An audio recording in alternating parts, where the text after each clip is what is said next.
یہ ایسی چیز ہے کہ انسان کو جھنجھوڑ کر رکھ دے کہ میری ہی بیوی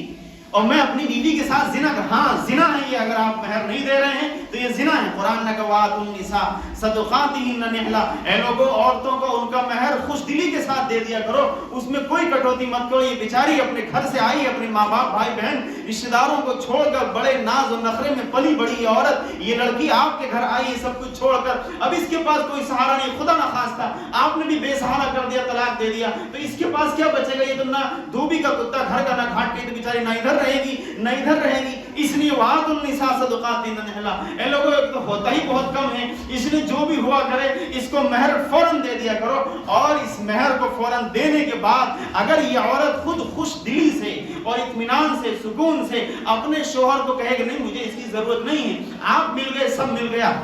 میرے لیے آپ کافی, یہ آپ ہی رکھ لیجئے, اگر خوش دلی سے اگر وہ لوٹا دے واپس کر دے فَكُلُوا هَنِيئًا مَرِيئًا, تو اس کو خوشی سے کھا لو, استعمال کر لو, کوئی گناہ نہیں. لیکن دو ہی نہیں, یہ 1 گھنٹے تک اس سے معاف کراتے رہو, اس کو پریشر ڈال کر کے مجبور کر کے. بعض علاقوں کے بارے میں ایسا سنا کہ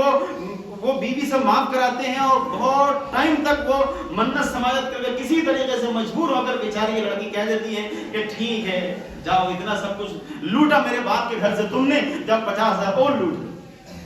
پھر کہتے ہیں میری بیوی نے معاف کیا. معاف نہیں کیا, آپ نے زبردستی کرایا. اس لیے حدیث شریف جو میں نے پڑھی کہ جو کوئی عورت سے نکاح کرے, مہر بھی طے کر لے, مہر نہ دے, تو وہ اپنی بیوی سے زنا کرتا ہے. یہ 2 اہم مسئلے ہیں میراث کا, کہ باپ کے مرنے کے بعد بیٹے اور بیٹی یعنی بہن اور بھائی جو ہم لوگ ہیں ان کا حصہ میراث میں رکھا گیا ہے. جس طرح بیٹے کو ملے گا ویسے ہی بیٹی کو ملے گا. تفصیلات قرآن میں ہیں, کسی بھی معتبر مفتی سے جا کر کے اپنی ڈیٹیل دے کر کے معلوم کیا جا سکتا ہے اور اس پر عمل کیا جائے.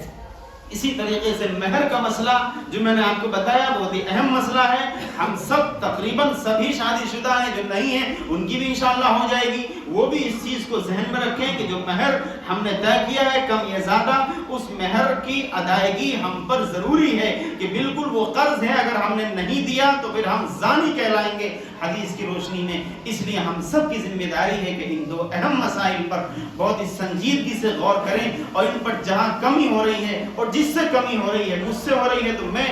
اس کمی کو دور کروں, آپ سے ہو رہی ہے آپ اس کمی کو دور کریں. ہر شخص اپنا ذمہ دار اپنے بارے میں زیادہ جانتا ہے, اس لیے ہر شخص اپنی ذمہ داری کا احساس کرتے ہوئے ان 2 اہم مسائل پر توجہ دے, اور ان 2 مسائل کے تعلق سے جو بات کہی گئی ہے قرآن و حدیث میں اس پر عمل کرے, تبھی وہ ایک سچا مسلمان پکا مومن کہلائے گا. اللہ تبارک و تعالی ہم سب کو عمل کی توفیق دے. وآخر دعوانا